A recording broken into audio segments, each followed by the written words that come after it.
More Whiffle's country hits like She Thinks My Colonel's Sexy. I got 99 problems, but yield ain't one. And Mamas Don't Let Your Babies Grow Up to Sell Soybeans. Thanks for listening, and remember to keep it independent with Whiffle's hybrids.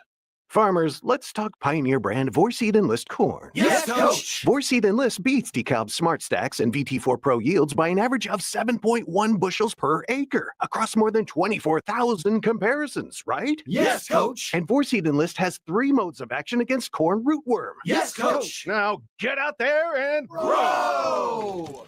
I guess being a Pioneer agronomist is like being a coach. Plant the 100th season of Pioneer. Visit pioneer.com/rootworm. Closeout time is here for a new Chevrolet. This is Scott Baum from Baum Chevrolet Buick in Clinton and Farmer City. Yes, we have a good selection of 25 Silverados remaining in regular and crew cab models with gas or diesel engines. Some with utility beds and dual roof wheels. Also see our remaining Colorados, Trailblazers, even our full-size Suburban and Tahoes, all priced to move out. See our 25 inventory today at BaumChevyBuick.com, right from the start. AgriTalk is the radio talk show for American agriculture. Hi, everybody. I'm Chip Flory, your host. We join you weekday mornings from 10 until 11 on WHOW, on AM and FM, and on the WHOW streams. We provide farmers and ranchers with timely insights and information aimed at improving their operations. Join me, Chip Flory, weekdays at 10:06 on Central Illinois Ag Station, WHOW. WHOW.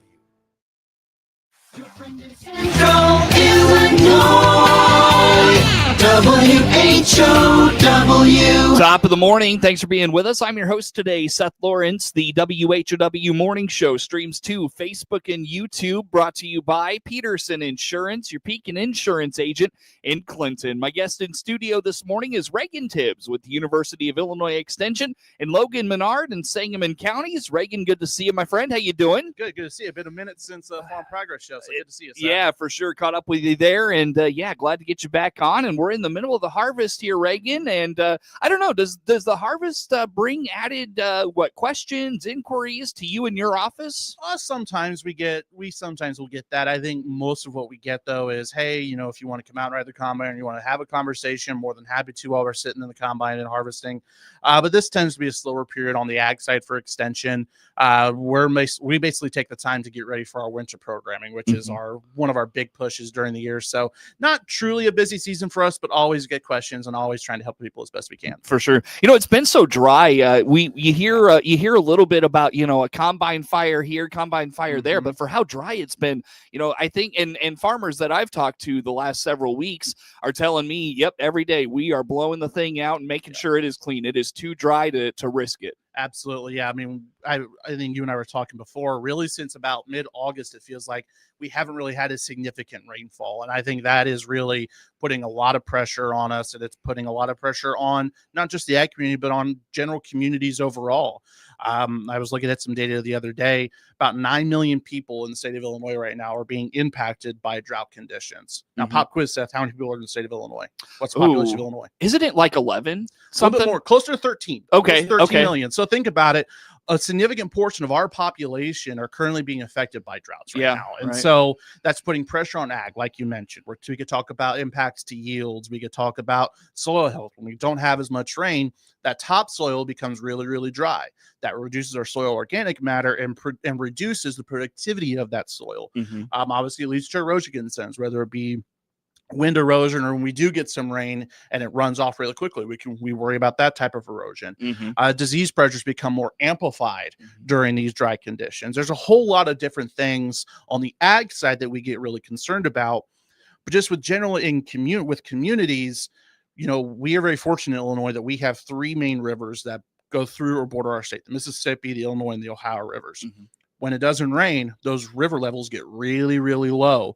And so when that happens, it's more difficult for us to move our commodities from here in the heart of production of the state down to the Gulf or down to wherever it may be to get out to export markets. So there's that. And then you have to think about, like, I live in the country and I live on a well. when it doesn't rain for a solid month, that's going to put a lot of impact on our wells. And our well is going to probably run dry at some point if we don't get any type of substantial rain. So it definitely has a lot of impacts, not just on ag production or our producers, but also on our communities more broadly.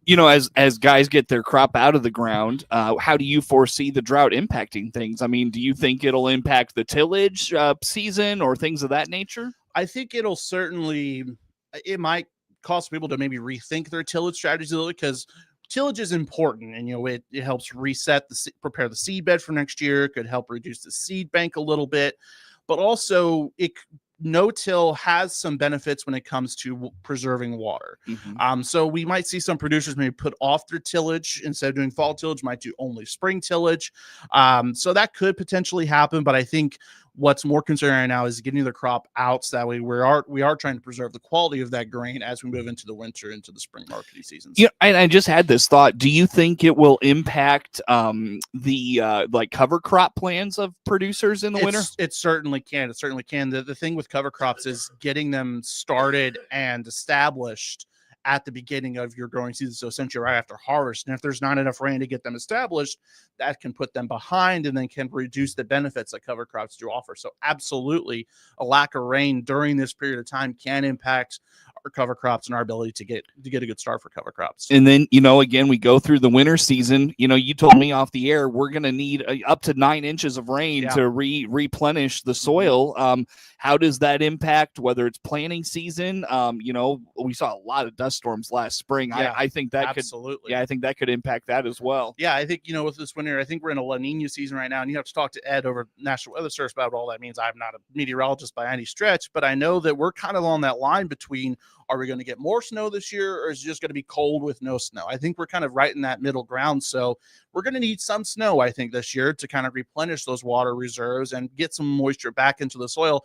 And you're absolutely right. If we go into the spring very, very dry, those chances for dust storms and those chances for erosion are really going to pick up. And so we're going to have to be very conscious of that moving into, not just for the rest of harvest season, but absolutely moving into the spring when it comes time for planting and getting ready for the season. Sure. Again, that's Reagan Tibbs, University of Illinois Extension in Logan, Menard, Sangamon counties in studio with us. And, again, going through the harvest season here, Reagan, I've talked to guys, they've talked about the blowing off the combine to keep those limit the possibility of combine fires and things like that.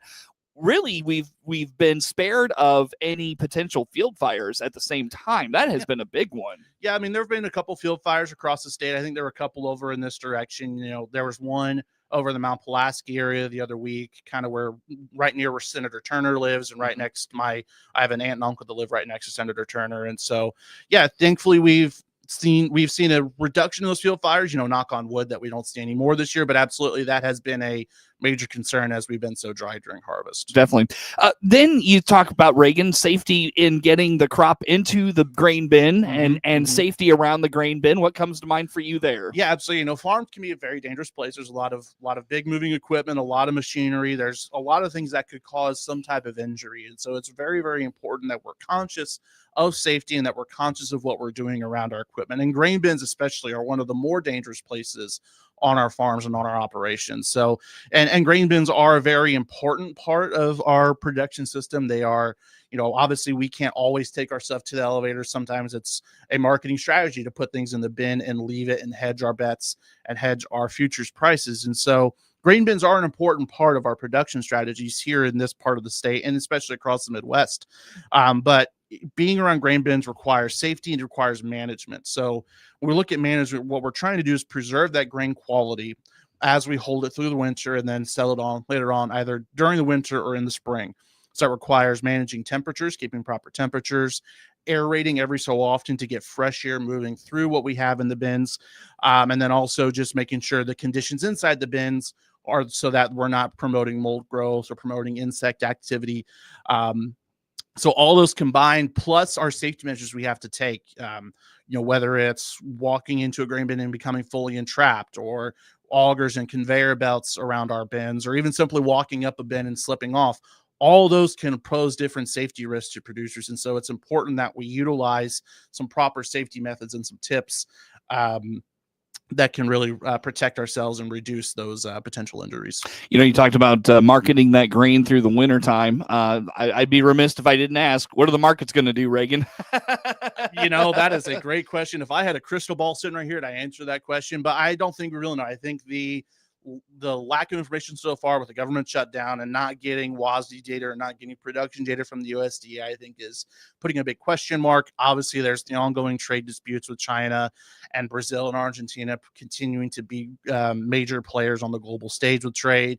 I don't really know what markets are going to do in the future. I think right now I haven't checked them yet today, so I don't know where they've been at, but it feels like every day usually either corn is up and soybeans are down, or they're kind of inverse. So who knows what they're going to do, but they still remain volatile. And I think once we actually start getting some data out from USDA and we start hearing more and more about what yields are like, especially in our high production states, I think we'll start to see a little bit more markets shifting based on that information. Yeah, we were talking off the air. It feels like producers have been pretty hush-hush about what their yields are like this year. Mm-hmm. Even guys I've talked to, they didn't want to give a specific number. And so it was kind of one of those things. It's like, well, okay, where do we end up with this? What are you inclined to think about this? Yeah, I think earlier in the season, me and my extension colleagues would talk about it, and I think we were settling on that, well, yields might be impacted this year because of diseases, and certainly they will have an impact for sure.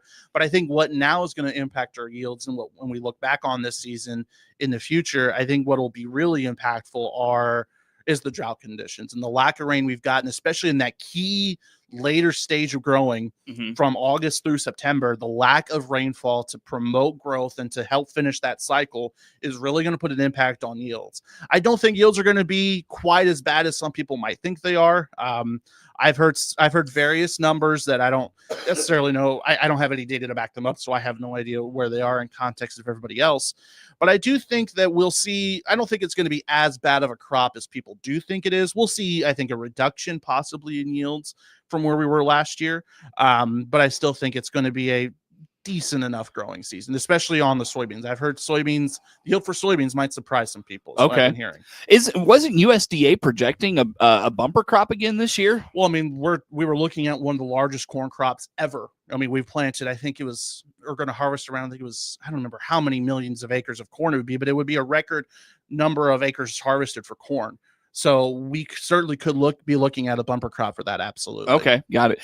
When it comes to the corn yields, one guy I talked to, an old friend of mine, he said that their corn crop was in really good condition when they got in the fields, despite the lack of rain and all of that. And he attributed it to the genetics of that the seed companies are putting together now. Yeah, absolutely. I mean, that is one important strategy, is picking those right varieties. Whether it is you pick a variety that's more drought tolerant, that's more disease resistant, insect resistant, whatever it is, those varieties can have an impact and can have a benefit and offer some type of protection during these drought conditions. And if this is going to become more a seasonal cycle of we don't get rains between August and September, we might have to start thinking about picking those right varieties to have those desirable traits that we look for to help protect our crops and protect our yields moving forward. Anything else on the harvest season there, Reagan? Yeah, just, producers, make sure we're staying safe. Like you said, keep blowing off the combines, have fire extinguishers, just in the event, heaven forbid, we do get a field fire,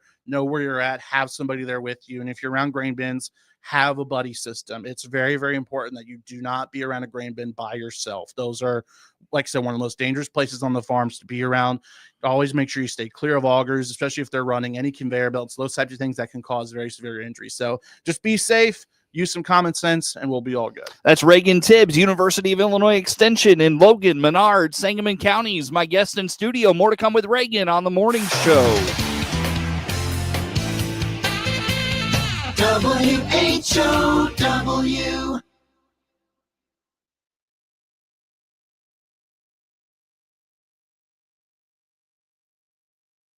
At Hickory Point Garden Homes in Forsyth, you get the independent lifestyle you want without the huge price tag. It's half the cost of most independent living options. No stairs, no worries. All duplexes have an attached garage. They're accessible, safe, and private. Say goodbye to maintenance and hello to freedom, because now you can go do whatever you want to do. If you're 55 or better, it's time to simplify your life. Hickory Point Garden Homes in Forsyth. Independent living done right. Find out more by clicking their icon at DeWittDailyNews.com. Introducing this year's Instinct Next Gen and N-Serve nitrogen stabilizers, featuring the same leading active as always. And now announcing nothing new, because our performance still leads every competitor. Our nitrogen stabilizers aren't new. They're proven with thousands of field trials and decades of experience leading the competition. No gimmicks, no empty promises. Now that deserves some hype. Go to Corteva.us/hype to learn more. Hey there, loyal listeners. This is your team at Regional Radio with a quick heads up. Some of the great programming you enjoy throughout the day is pre-recorded, but don't worry. We're still bringing you the same local content you love. Our legal team insisted we mention this, and hey, keeping the attorneys happy keeps us on the air. So thanks for tuning in and being part of the Regional Radio family. We're proud to bring local, compelling content to you 24 hours a day, 7 days a week. Paul Scarron, CEO of Warner Hospital and Health Services in Clinton. With October being Breast Cancer Awareness Month, our state-of-the-art 3D mammo machine can help detect early cancer. Find out details by clicking our icon at DeWittDailyNews.com. DeWittDailyNews.com is the area's leading local news source 24 hours a day, 7 days a week. Get the latest local news, obituaries, police blotter, weather forecast, and more with no paywall. Head to DeWittDailyNews.com to get the local information you need to know. Your friend in Central Illinois, WHOW. Once again, good morning. Thanks for being with us. I'm your host today, Seth Lawrence. The WHOW Morning Show streams to Facebook and YouTube, brought to you by Peterson Insurance, your Pekin Insurance agent in Clinton. Reagan Tibbs with University of Illinois Extension, in Logan Menard and Sangamon counties in studio with us. And Reagan, you mentioned during the harvest time, things a little quieter around the office on the ag side at least, which gives you a chance to maybe focus on that winter convention and meeting season. How about that? Absolutely. Yeah. I've been talking to several colleagues across the state who've been inviting me to their programs. For example, the Greater Peoria Farm Show that's coming up in December. I'll be going up there giving a presentation. I've talked to a colleague up in the LaSalle, Peru area. She's invited me up to a program she's going to be doing up there later on this winter. So yeah, definitely this is a time for us planning our programs for that winter season. We put on a lot of big programs, a lot of big meetings and conferences for producers across the state. So absolutely, that we like this time to prepare for that busy season come winter. So what are you putting on this year? Yeah, so the big program we have going this winter will be our agronomy summit. I think I mentioned to you last year, this is a program that started as a single event up in Northwest Illinois, up in the Freeport area. And it's been very, very successful up there for many, many years. So last year, we decided to expand that to different parts around the state in conjunction with our crop management conference, which is held, over in Champaign. I think we expanded to 5 or 6 locations last year. This year expanded it closer to 9 locations across Illinois. And again, the purpose of that is to connect local producers with our researchers and our experts from University of Illinois, from Extension, even from industry and other universities as well. So that's really the main thrust behind these. And so we'll be hosting one in Springfield this year. The Springfield Agronomy Summit will be February the 17th. It'll be at our Sangamon County Extension office in Springfield, which is out there right next to Abraham Lincoln Capital Airport. If you've ever been out there, you'll see our building and our great big block eye signs along the road. We're going to offer lunch. There's going to be continuing credit, why can't I think of the words? Certified Crop Advisor credits. They have to do continuing education every so often. And so we're going to offer CCA credits for that. Registration is going to be $20, which will include your lunch, include some light refreshments in the morning. And we have a really good lineup, I think, that'll cover a lot of different topics on agriculture. So we'll have Dr. Aaron Hager, who, if anybody knows weeds, they know Dr. Aaron Hager is kind of our weeds expert within the university. He's going to come and talk about water hemp and the resistance water hemp has to certain products. Dr. Nick Sider will come over as well. He's going to talk about insect management that we've seen this past year and where we could be going moving forward with that. Dr. John Jones, who's one of our agronomists, he'll come over and talk about the research we're going to be doing up at Hartsburg this year. I'm really excited for that partnership. I'm really excited for him to come down and share all the thoughts that we have and what we're going to do with Hartsburg. Dennis Bowman, who He's going to talk about digital agriculture and the ways we can utilize our digital technologies and the data from that technology to make better decisions for our operations. And then, of course, yours truly. I have to be in there at some point, right? I'm going to talk about ag policy and the changes that we've been seeing in ag policy and how that could impact our production decisions and our overall ag sector moving forward. So really great lineup. I think we're going to cover a lot of important topics. It's going to be a really awesome day, and I think we're slated for a pretty impactful program here. You know, I was one of the questions that I've had for producers this fall, Reagan, is you know, looking to next year, you know, some guys are considering some pretty drastic things. I mean, drastic in the sense of, you know, 4 or 5 years ago to say something some of the things I've heard would have been pretty wild. But because of the ag economy, the drought, and all those things that are starting to kind of pile up on each other, they're starting to consider some pretty interesting things going into the next growing season. I venture a guess some of the research the Extension and the University of Illinois have collaborated on is going to be of interest this winter. Absolutely. I think, like you said, there's a lot of things that are going on, whether it be droughts, weeds, insects, policy, trade, whatever it may be.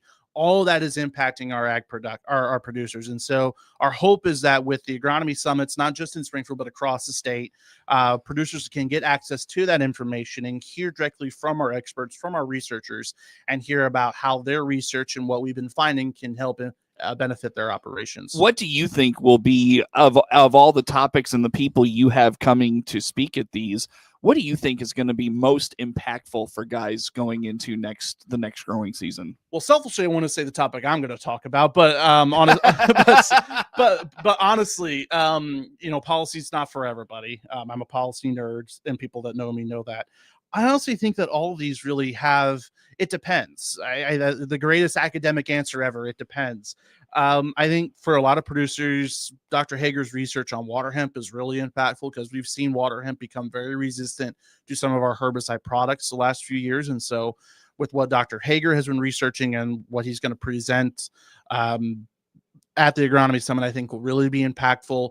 Insect pressure, we've seen some insect pressure, but not as much as we could see. But I think Dr. Sider has a lot of great insight as to how we can help defend against some of the common insect pests and also some of the more emerging ones that we see across the state. And obviously with Dennis talking about the digital agriculture part of it, how we utilize the huge amounts of data that we get from all this technology we have on the farm now. How do we use that to make better decisions for our operations? So I obviously want to say, you know, oh, this one's going to be the best, but I think all of the topics that we have and all the speakers we have coming to the agronomy summit are going to offer everything for whatever producer comes our way. You know, one of the big themes from the Farm Progress show back in August, Reagan, was artificial intelligence really starting to make an impact in ag. Sure. When does that start to get into research at the U of I and Extension and all those things? So the university has created what they call Crop Wizard. It's a AI tool that's based on campus at the Blue Water supercomputer, and it's designed to answer agricultural questions. So if you give it some parameters and tell it what you're looking for, it will search Extension, university, government approved sources, and basically tell you what's going on and what could be the issue or different problems to solve it. I think we'll see. I don't know. I think because I think AI is constantly changing so quickly. I mean, just in the last few months, I feel like we've been seeing a lot of changes. So I don't really know. And I think Dennis has done a lot of work on AI, and I think he might touch on that a little bit during his presentation during the agronomy summit. We'll look forward to all of that. Reagan, when do registrations begin for those summits? Look for registration coming out sometime in November or December. Okay. You can keep an eye out on our website, extension.illinois.edu/LMS, and also on our social media pages. That is Reagan Tibbs, University of Illinois Extension, our guest in studio. Network news on the way. WHOW.